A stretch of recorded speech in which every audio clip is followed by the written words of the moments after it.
La historia de la Iglesia Católica es una de las más complejas y, sin duda, una de las más determinantes de la civilización occidental. Para entenderla bien, hoy vamos a meternos de lleno en sus primeros 1500 años. Es una historia de luces y sombras, de persecuciones, de poder, de divisiones y, sobre todo, de una increíble capacidad de supervivencia que no solo definió una fe, sino que moldeó el mundo como lo conocemos. Esta frase, que tomamos de nuestras fuentes, la verdad es que resume el inicio de todo a la perfección. Pensemos un segundo. Tras la ejecución de su líder, Jesús de Nazaret, esos pequeños grupos de seguidores se enfrentaban a la aniquilación total. Lo lógico era que desaparecieran, ¿no? Pero pasó justamente lo contrario. Se convirtieron en una fuerza imparable. Esta es, en esencia, la historia de cómo sobrevivieron a lo improbable. Así que vamos a profundizar en este recorrido. Pero ojo, esto no va a ser una simple cronología de eventos. Vamos a analizar este viaje como una serie de 5 grandes desafíos, 5 crisis monumentales que fueron forjando la institución y que definieron momentos clave, momentos que son fundamentales para la fe católica incluso hoy en día. El primer gran reto fue, sencillamente, existir. Así de básico. La Iglesia primitiva tuvo que enfrentar amenazas externas mortales, sobre todo del Imperio Romano, y al mismo tiempo debates internos que casi la fracturan desde adentro. Debates sobre la naturaleza misma de sus creencias. Lo que es realmente fascinante de esta línea de tiempo es el giro dramático que dieron las cosas. En apenas unas décadas pasaron de ser una secta perseguida, con miembros muriendo por su fe, a ser una religión reconocida por el mismo imperio que había intentado destruirla. Un cambio de fortuna verdaderamente histórico. Y aquí está la clave. Esta única palabra, consustancial, fue la respuesta crucial a esa división interna que provocaba la herejía arriana. Al afirmar que Jesús es tan divino como el Padre, el Concilio de Nicea puso un pilar central de la fe que ha aguantado por casi 17 siglos. Fue un momento decisivo. Claro, con el estatus oficial llegó un poder inmenso. Y con el poder, llegó la primera gran crisis moral interna de la Iglesia. La institución que había sobrevivido a los leones ahora tenía que ver si podía sobrevivirse a sí misma. Esta comparación ilustra perfectamente ese tema de luces y sombras. Mientras el papado se hundía en el llamado Siglo Oscuro, una época de corrupción terrible, surgió una luz de reforma desde los monasterios de Cluny. Su exigencia de independencia del poder secular fue una de las primeras semillas de lo que hoy conocemos como la separación entre Iglesia y Estado. El siguiente gran desafío era mantener unido un mundo cristiano que era cada vez más diverso.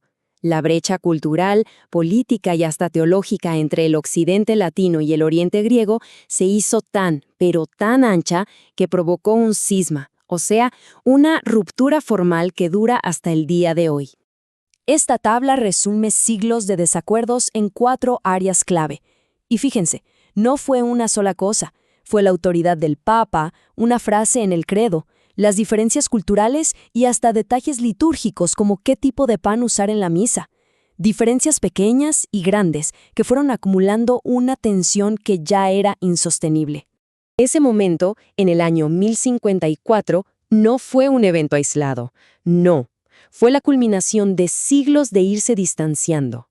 Al excomulgarse, que es básicamente declararse mutuamente fuera de la Iglesia, crearon las iglesias católica y ortodoxa tal como las conocemos hoy. Una herida en la unidad de los cristianos que, de hecho, todavía no ha sanado.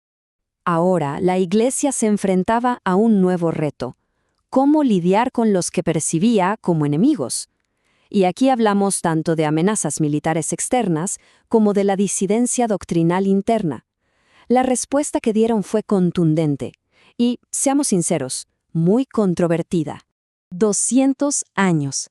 Durante casi 2 siglos, la Iglesia respondió a la expansión de los turcos selyúcidas y a la amenaza contra los peregrinos en Tierra Santa con una serie de campañas militares a gran escala.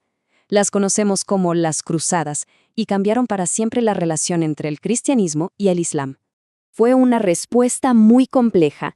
Estaba impulsada por una mezcla de fervor religioso, claro, pero también de ambición política y un deseo genuino de defender las fronteras de la cristiandad y proteger a los cristianos en una región que era sagrada para su fe. Y para controlar la disidencia interna de grupos como los cátaros que proponían una visión del cristianismo radicalmente distinta, se desarrolló un sistema para juzgar la herejía. Este sistema, la Inquisición, buscaba imponer una uniformidad doctrinal, muchas veces con métodos que hoy nos parecen brutales. El último desafío de esta era fue un colapso institucional desde adentro. La propia autoridad del papado, que era el pilar de la unidad en Occidente, se desmoronó por completo, llevando a la Iglesia al borde del abismo. 3. Imaginen el caos. Durante el gran cisma de Occidente, la Iglesia se sumió en una locura donde 3 hombres rivales afirmaban ser, al mismo tiempo, el único y verdadero papa. Esto no era solo una discusión teológica, dividió a toda Europa con reinos y principados tomando partido por uno o por otro, llevando a la cristiandad casi a una guerra civil.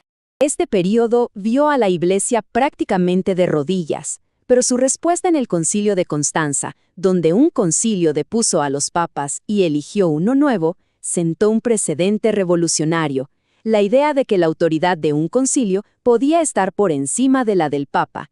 Y justo cuando se restauraba una frágil unidad, el mundo se transformaba con la caída de Constantinopla. El mundo medieval estaba llegando a su fin.